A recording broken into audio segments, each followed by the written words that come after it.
비행기 아래로 황급빛 노을이 물들어 있는 언덕들이 끝없이 보인다.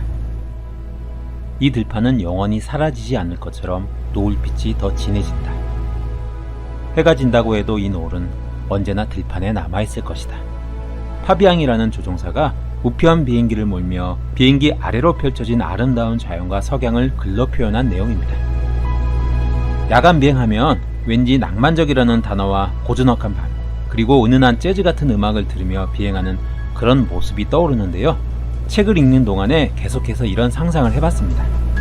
마치 내가 비행기 조종사가 돼서 저 멀리 수평선에 물든 붉은 노을과 그 노을이 남겨놓은 노을빛이 언덕 아래에 뿌려지고 있는 넓은 장소를 유유히 비행기를 타고 넘으며 감상하는 그런 장면을요.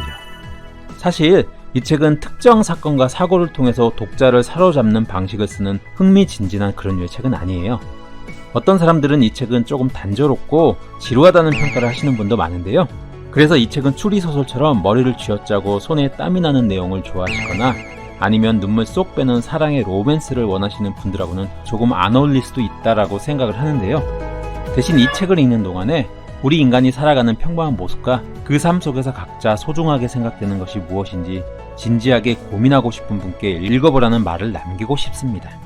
우리는 살면서 각자 인생이라는 자신의 비행기를 조종하고 있으니까요. 이 책에 대한 개인적인 짧은 생각이었고요. 본격적으로 이 책 야간 비행에 대해서 이야기해보도록 하겠습니다. 야간 비행은 어린 왕자로 잘 알려진 생테쥐페리의 소설인데요. 이 책은 그가 젊었을 때 실제로 겪었던 우편 비행 조종사와 전투기 조종사로의 직업을 바탕으로 한 작품입니다. 그렇기 때문에 우편 비행 조종사들의 삶과 비행에 대한 묘사들이 매우 사실적으로 표현되어 있으며 그 일을 하면서 겪게 되는 여러 가지 고뇌 흔적들이 책 곳곳에 나타나고 있다는 평가입니다. 그리고 책에 나오는 리비에르라는 총책임자도 디디에 도라라는 실제 모델을 주인공으로 했다고 하는군요.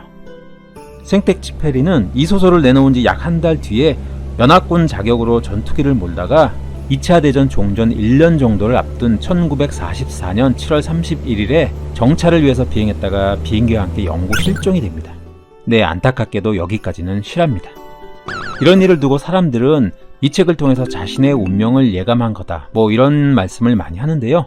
실제로는 그의 첫 작품 남방우편기 다음에 나온 두 번째 작품이기 때문에 자신의 운명을 예감한 작품이라고 하기에는 조금 과장일 수도 있겠네요. 어찌되었건 실제로 그의 운명이 그의 책 내용처럼 됐기 때문에 조금은 안타까운 것도 사실입니다. 자, 그럼 아쉬움을 뒤로 하고 우선 이 책의 주요 등장인물들을 말씀드리겠습니다. 파비앙, 우편 비행기 조종사면서 사명감을 가지고 자신의 임무에 충실한 사람입니다. 그러나 비행 중에 폭풍우를 만나면서 실종되고 맙니다. 리비에르, 비행사들의 총 책임자로서 피 한 방울 안 날 것 같은 냉정한 상사지만 마음속으로는 항상 부하 직원들의 안전을 걱정하는 인물입니다. 로비노, 중간 책임자 정도 되는 인물이고요. 조종사들과 직원들을 관리 감독하는 중간 관리자로서 성실하지만 사람들과 잘 어울리지 못하는 인물입니다. 기타 파비앙의 아내가 나오고 또 다른 조종사인 펠르랭, 그리고 늙은 정비사 등이 나옵니다. 그럼 이 책의 줄거리를 말씀드리겠습니다.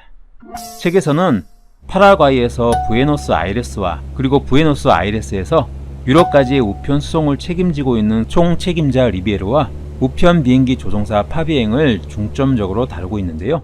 여기서 리비에르는 차가운 사람이지만 그 차가움 뒤에는 야간 비행 중 사고가 나면 누군가는 사랑하는 사람을 잃게 되기 때문에 그런 불행한 죽음을 방지하기 위해서 1분 간격으로 조종사들의 경로를 하고 뭔가 의심이 나는 부분이 있으면 그것을 해결하기 위해서 부하 직원들을 닥달하는 그런 악역을 맡고 있습니다. 그래야 부하 직원들이 안전하게 집으로 돌아갈 수 있었으니까요. 또 조종사들이 안전하게 착륙한다고 해도 리비에르에게는 휴식이란 있을 수 없었습니다. 왜냐하면 도착한 우편물을 다시 유럽으로 보내야 했기 때문인데요. 그래서 항상 보이지 않게 불안해했지만 겉으로는 평온함과 냉정함을 유지하는 그런 삶을 사는 인물이었습니다. 그리고 그에게는 40년을 같이 일한 공장장 루루라는 사람이 있었는데요. 하루는 이런 일이 있었습니다. 리비에르가 공장장이 일하는 곳으로 가서 그에게 선문답 같은 질문을 하게 되는데요. 자네 사랑에 빠져본 적 있나? 이런 질문에 대답을 못하는 공장장을 보면서 리비에르는 이런 생각을 하게 됩니다. 그럴 시간이 없었겠지. 내 인생과 같구만. 이 짧은 한마디가 리비에르의 삶을 말해주는 것 같습니다. 한편 또 다른 조종사 펠르랭이 6,000m나 되는 거대한 산봉우리를 앞에 두고 거친 눈보라와 싸우면서 살기 위해서 몸부림치면서 비행을 하고 있었는데요. 삶과 죽음의 고비를 몇 번이나 오가면서 어렵게 착륙한 펠르랭은 정신이 나간 듯 아무것도 못하고 멍하니 조종석에 앉아있게 됩니다. 이런 위험한 사건이 있었음에도 리비에르는 로비노 감독관을 통해서 새로운 규칙을 만들게 되는데요. 첫 번째, 정시에 출발하지 않는 조종사에게 근무수당을 지급하지 말 것. 두 번째, 안개 등 불가항력적인 경우라도 예외는 없을 것. 이런 어이없는 지시를 받은 로비노 감독관도 지시가 다소 불합리하다는 생각을 했지만 이에 대한 비판이나 대안 제시를 할 수 없었습니다. 왜냐하면 감독관이라는 자리는 직원들에게 사랑을 베푸는 자리가 아니고요. 누가 술을 마시고 있는지, 누가 졸고 있는지 있는 그대로를 보고서로 작성해야 하는 자리였기 때문입니다.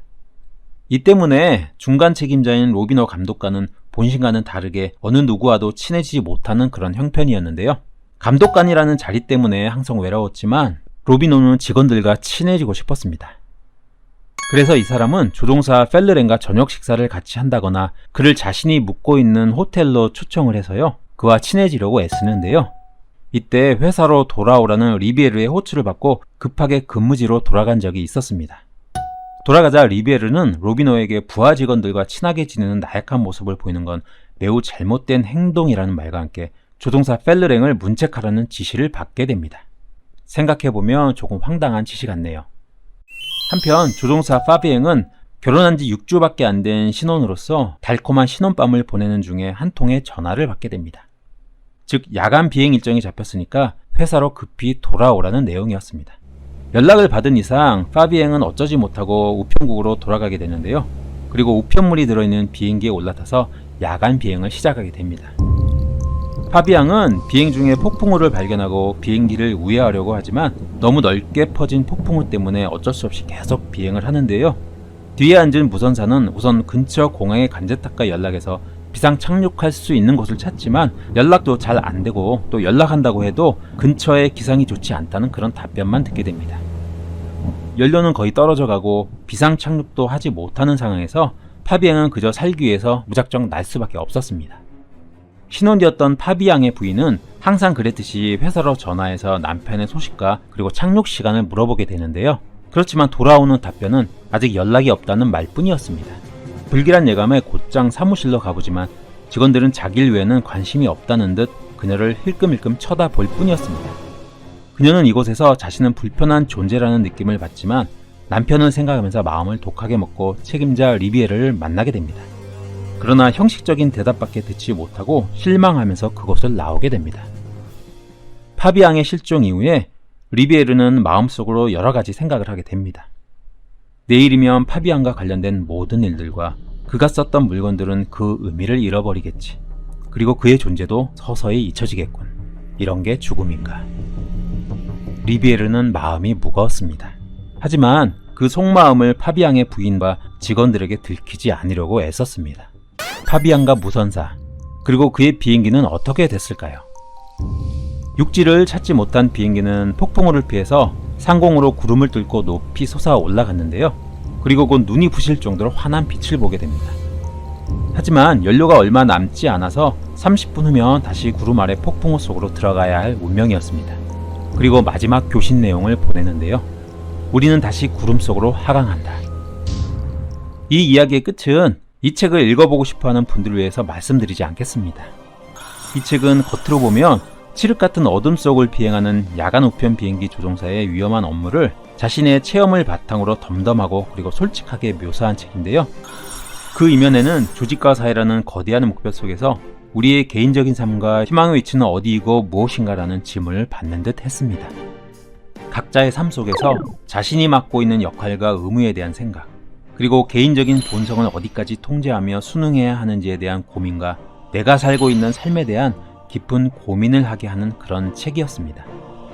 여기에 더불어 노을이 드리워진 검붉은 지평선과 비행기에서 넓은 평화를 내려다보며 아름다움을 상상하게 해주는 표현은 보너스라고 생각하시기 바랍니다.